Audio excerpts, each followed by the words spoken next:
First, a little context. I'm 32 years old and work as a banker for a German-speaking bank. I live in the US and help with contracts and other business meetings with US companies. I make a nice bit of money and have earned 2 additional BA degrees and my MBA while being here in the US. I have a cousin in Europe who is a school teacher, and he is married to a woman who does not work. So you can imagine they don't have much expendable income for desires. Most of their income covers their necessities. Anyway, for future references, here are the abbreviations for the following scenario. EC equals entitled cousin. SP equals salesperson. Me equals, take a guess. Last Christmas, I took my girlfriend, now fiancé, to Europe, and we did a small Euro trip to the typical Europe destinations, Paris, Munich, and London. While in Europe, we spent some time with my family there. I introduced her to my brother, grandparents, etc. I also encountered EC. Most conversations I had with him were always how tight money was for him, and he needed a new car. At that point, I didn't read too much into it because money was tight for a lot of my family in Europe. In one conversation, EC asked me to accompany him to a car dealership to check out some new cars. He wanted to upgrade the old rust bucket he was driving. I said, sure. I got my fiancé and my sister-in-law an appointment to a premium beauty salon. Massage, manicures, pedicures, etc. While she was having fun, EC picked me up and we went to an authorized Jeep dealership. We walked around checking out the new models and whatnot, and even took models on a test drive. EC liked the Grand Cherokee, and SP explained the benefits and features, and what options there are to buy, finance, lease. So EC says he would want to buy the car, and SP started to prep the paperwork. While SP was doing that, we continued expecting his soon-to-be ride. The SP got us and said the paperwork was ready. This is the conversation that ensued. SP to EC. Here is the paperwork for buying the vehicle. Because you are a new customer, we need the check for the vehicle in advance and wait from the bank to confirm the costs will be covered. EC. No problem. Money won't be a problem. Here, me, take this. EC shoves the paperwork in front of me, and I assumed he wanted me to look it over to ensure everything looks fine. I read through the fine print, asked some follow-up questions, and concluded the contract seemed like a great deal. Me passed the paperwork back to EC. EC, why are you handing it back to me?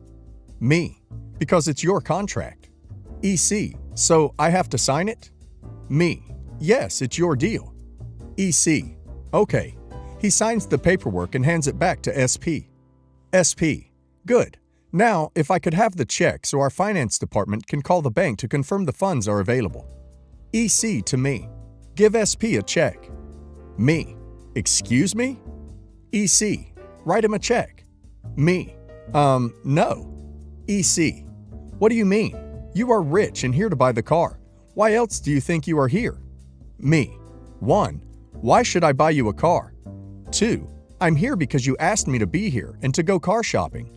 I assume to help you with getting a good deal. EC, I don't have the money to buy a car like this. It's Christmas and I want this car. Now write him a check and let's go. Me, I don't care what you want. I'm not buying this car for you. You want it, you have to buy it. EC is getting angry and says, I can't believe how greedy you are. You work for XYZ Bank and make 5 times the salary I do. You need to pay for this car. Me, you are correct. I make 5 times more money than you, and that is even before my yearly bonus. And just because I make and have more money doesn't mean I am obligated to buy you or anyone else in our family anything. EC, listen to me. I need a new car. You have spare income. I don't. So be a good family member and write a check. You gave our uncle 5k euros to buy a car. How is this any different? Me, our uncle takes care of our grandmother, aka his mother, and as a thanks to him for doing that, I sent him that money to help him buy a new car that lowered his monthly expenses and was safer for our grandmother to ride in. EC, so you have the money to pay for this car. Me, in theory, yes, I have the funds to buy 3 of these cars if I wanted to, but I will not write a check for this car, not now or ever. EC, write this check or I will sue you. SP steps in. Gentlemen, it appears that I won't be getting a check here today. EC, you will get a check. He is going to write one now. Me to SP. It appears that EC brought me here under false pretenses, and since he does not have the funds necessary for the purchase of this vehicle, he wasted your time and mine. I am telling you, you will not receive a check from me. If a check is written today, it will be one of EC's. EC, stop being so selfish. Buy the car now. Me, duck you, EC. We are through here. SP is annoyed and asks me to please leave and tells EC to get out and to never come back again. EC, no, I'm taking that Jeep and me is going to pay for it. SP to EC, you will leave now or our legal department will sue you for breach of contract. EC, what contract? SP shows him the signed contract and says, the one you just signed. You have 30 seconds or I will call the police and have you arrested.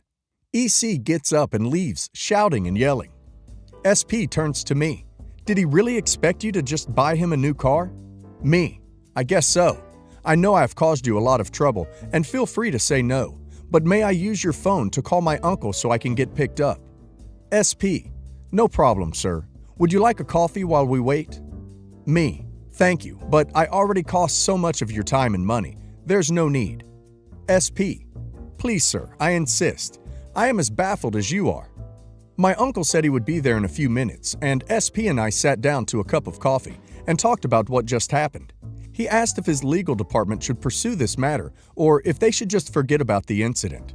I told him EC didn't have a lot of money and that they most likely would never see a penny from him. Maybe I should have told them to sue. It's been 3 months since I heard from EC, and the majority of our family took my side on the matter. As a thank you to my uncle and grandmother, I bought them plane tickets to the US, first class, and suites for the wedding in the fall. And I believe it goes without saying that EC and his wife and parents are not invited to my wedding. Did your cousin's parents try to defend their son's actions? Yes, they had the same opinion. Because I can afford it, I should pay. You went to school and earned the degrees so that you could get the job that you work hard at. He didn't. We make choices.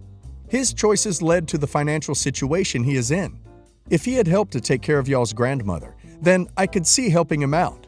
He hasn't, and he hasn't done anything to deserve you buying him a new car. If anything, he ought to be ashamed of himself. Congratulations on your upcoming wedding. I think that you are awesome for flying your uncle and grandmother over and putting them up in a nice hotel. I hope that you and your soon-to-be wife have a great wedding and a long and happy life together. If he at least took you to some second-hand car dealer and was after a budget car, it'd be a bit more of a humble request. I can't believe there's family that thinks he's entitled to a brand new, fairly luxury brand car, just because you make good money. I don't know what price car EC wanted, but implying it is a luxury model probably means it's a bit more than the 5k euro that you gave to your uncle. Had he been in any way trying to compete with that, he should have gone for a used anything cheaper that might suit that amount or less. Update. I just received a call from my uncle in Europe. If you read the previous post, you know who that is.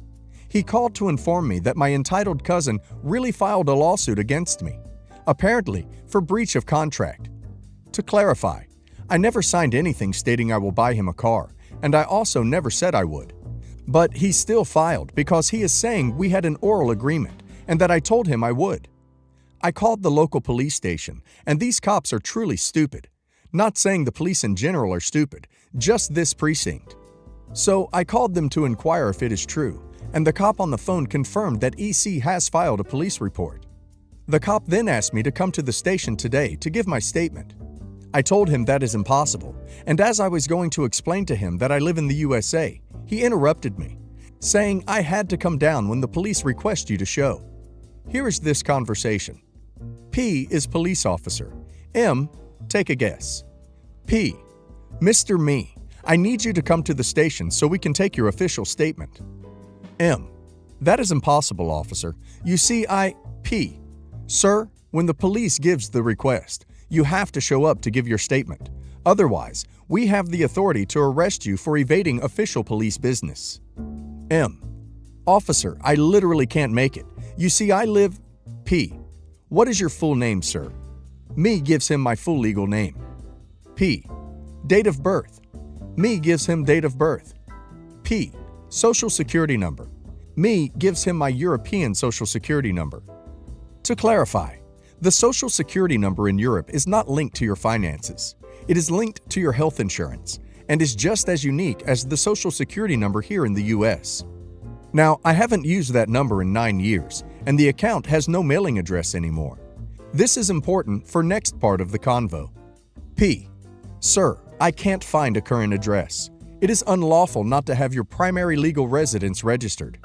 What is your current address? And you will be fined for not keeping your records up to date. M. May I speak now, or are you going to continue to cut me off? P. Watch your tone, sir, or you'll be fined for disrespect of law enforcement.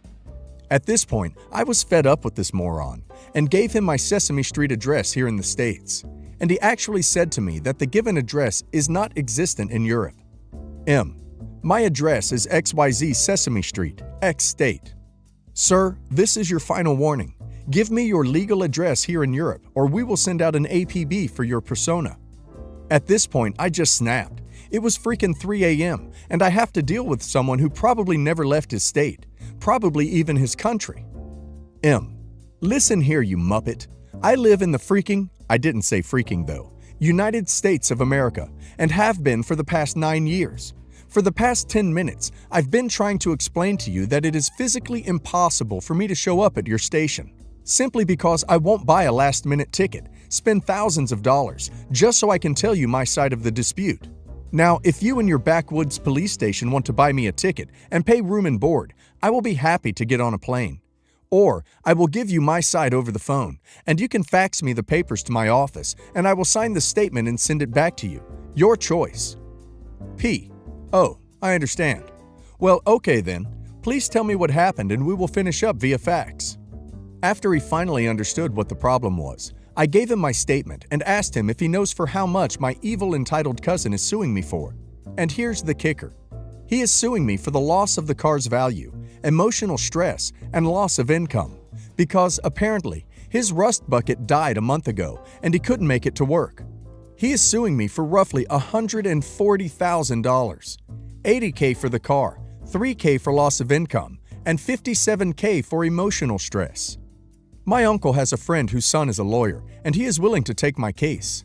My uncle also drove to the Jeep dealership to talk to the sales rep who was present when EC demanded the car. He said he will testify in my defense. Now, I thought not to take care of this situation and just say F it. But since the country my family lives in is part of the UE, and I don't want to get arrested the next time I land in Germany, Austria, or Paris, I am forced to deal with this. I know this is just a cruel tactic of my cousin trying to get me to buying him that car, but not with me. After this, I'm done with him and his side of the family. I have a business trip coming up next week in Switzerland and will stay a little longer to deal with this situation in person. Thanks for reading, and have a great day, hopefully better than mine. First update. I just got off the phone with my lawyer. He told me that the case most definitely will go to court and will not be dismissed. As I understand, there is a ruling in place that if a complaint claims a monetary reimbursement over 120k euros, it has to go to trial. This also explains how my EC came up with those arbitrary numbers. To clarify, 140k USD is roughly 122 to 125k euros, depending on the exchange rate. However, there is hopeful news. My lawyer knows my EC's lawyer, and he told me that his firm had a few cases against him and that EC's lawyer lost them all. He is very optimistic that he can pressure my Nimrod of a cousin to withdraw the claims when the trial starts. I will speak with my lawyer on Wednesday again and hopefully have an update by then. Thank you all for your support. Second update. My lawyer talked with the prosecutor's office and set up an appointment for a questioning session on Monday. He also talked with my cousin's lawyer, and his cousin is willing to resolve the matter privately instead of in front of a judge. EC's lawyer said they would be satisfied with a payment of 100,000 euros. Naturally, my lawyer said F no, which I told him to do. I'll burn my money before giving EC 1 cent.